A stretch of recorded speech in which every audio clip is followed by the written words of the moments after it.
Hello hello Muktadevi గారేనా మాట్లాడేది? అవును, మీరెవరు? అత్తయ్య. అత్తయ్య?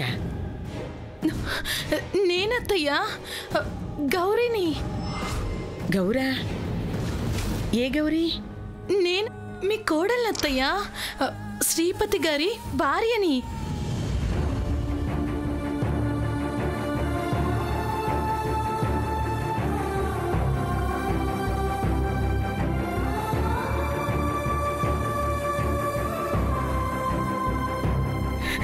ఏంటి?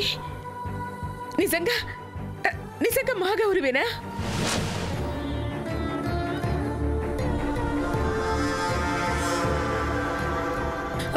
అవునత్తయ్యా.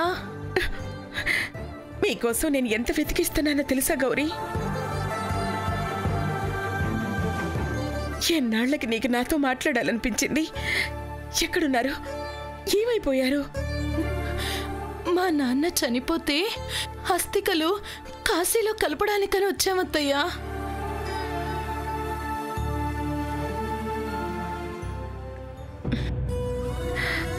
అయ్యో, భద్రయ్య చనిపోయాడా?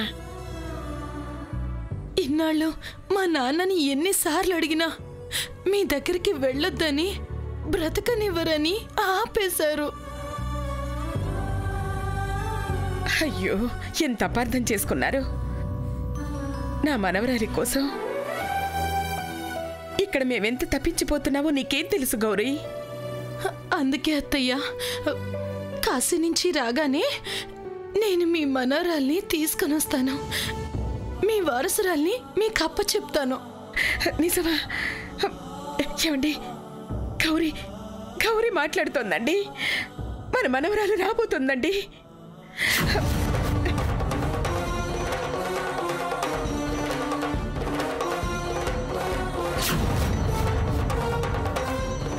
చెప్పు గౌరీ, ఎప్పుడు బయలుదేరుతున్నారు? మేము రేపే బయలుదేరుతున్నాం అత్తయ్య. 2 రోజుల్లో మీ ముందుంటాం. చాలా సంతోషం. ఒక్కసారి నా మనవరాలతో మాట్లాడిస్తావా? ఇక్కడే ఉంది అత్తయ్య. మీతో మాట్లాడతానని ఇందాకటి నుంచి అడుగుతుంది. ఇస్తున్నాను, మాట్లాడండి. మాట్లాడు.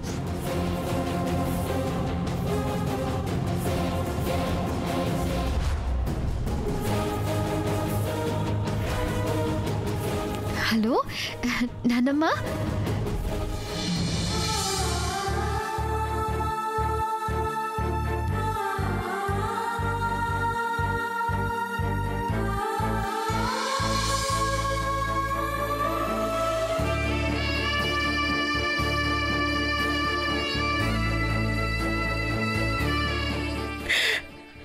ఇది మళ్ళీ ఒకసారి పిలువు తల్లి.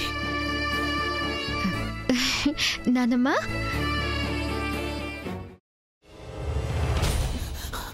నువ్వు ఇంకేమన్నా చెప్పాలా? ఇంకేమన్నా అబద్ధం చెప్పాలనుకుంటే చెప్పేయి. నేను చూడాలనుకుంటున్నాను నన్ను మోసం చేయడానికి నువ్వు ఎంత నీచానికి దిగజారగలవు అని. ఎందుకు ఆలియా, ఎందుకు నువ్వు ఇలా చేసావు? నీకు తెలుసు కదా, నానమ్మ తర్వాత నీ ఒక్కదానిని కదా నేను పూర్తిగా నమ్మేది. ఏమన్నావు నువ్వు?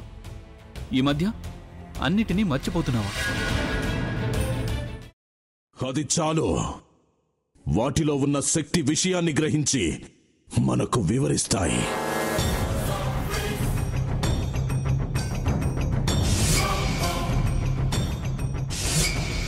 ఎవరు ఆ దండ విప్పొద్దు, గది తలుపులు తెరవద్దు.